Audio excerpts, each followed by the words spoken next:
Boche gold and diamonds. Buy now pay later.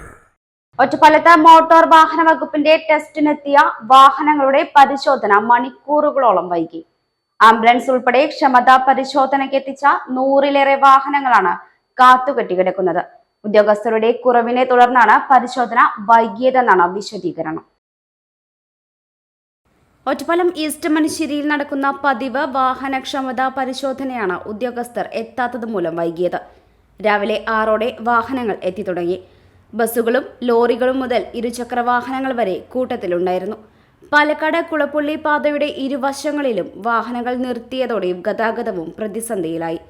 തിങ്കൾ, വ്യാഴം ദിവസങ്ങളിലാണ് അസിസ്റ്റന്റ് മോട്ടോർ വെഹിക്കിൾ ഇൻസ്പെക്ടർമാരുടെ നേതൃത്വത്തിൽ വാഹനക്ഷമതാ പരിശോധന നടക്കാറുള്ളത്. രാവിലെ 7:30യോടെ പരിശോധന തുടങ്ങാറാണ് പതിവ്. ഒറ്റപ്പാലം ജോയിന്റ് RTO ഓഫീസിലെ ഉദ്യോഗസ്ഥരുടെ കുറവാണ് ഇത്തവണ പരിശോധന വൈകാൻ കാരണം.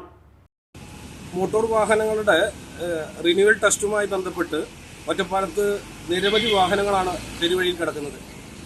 ഇവിടെ ബന്ധപ്പെട്ട ഉദ്യോഗസ്ഥർ ഇത് ടാക്സ് അടയ്ക്കുമ്പോൾ ഇല്ലെങ്കിൽ ഇത് സ്റ്റാർട്ട് ചെയ്യുന്ന സമയത്ത് അതിന് വേണ്ടപ്പെട്ട ഉദ്യോഗസ്ഥരെ അലോക്കേറ്റ് ചെയ്യാൻ വീഴ്ച വന്നതാണ് പ്രധാന കാരണം. സാധാരണ നിലയ്ക്ക് രാവിലെ 8-8:30 മണിയാകുമ്പോഴേക്കും എല്ലാം കഴിയുന്നതാണ്. ഇന്നിപ്പോൾ സമയം രാത്രി ഉച്ചയ്ക്ക് 12 മണിയോടെ എടുക്കുന്നു. നിരവധി ആളുകളാണ് പെരുവഴിയിലായിരിക്കുന്നത്. ഓട്ടോ ഡ്രൈവർമാർ, ആംബുലൻസ് ഡ്രൈവർമാർ, ചരക്ക് വാഹനങ്ങൾ, റൂട്ട് ബസ്സുകൾ, സ്കൂൾ ബസ്സുകൾ തുടങ്ങി സ്വകാര്യ വാഹനങ്ങൾ, ബൈക്കുകൾ തുടങ്ങി നിരവധി വാഹനങ്ങൾ ആണ് പെരുവഴിയിലായിരിക്കുന്നത്. ഇതുമായി ബന്ധപ്പെട്ട് ഒറ്റപ്പാലത്ത് ട്രാഫിക് ജാം ഉൾപ്പെടെ മറ്റ് യാത്രക്കാർക്കും ഇത് പ്രയാസമായി മാറിയിരിക്കുകയാണ്. ഡ്യൂട്ടിക്ക് ഉദ്യോഗസ്ഥരെ മുൻകൂട്ടി നിശ്ചയിക്കാത്തതാണ് പരിശോധന വൈകിപ്പിച്ചതെന്ന ആരോപണവും നിലനിൽക്കുന്നു. 11:40 ഉദ്യോഗസ്ഥരെത്തി പരിശോധന തുടങ്ങിയത്.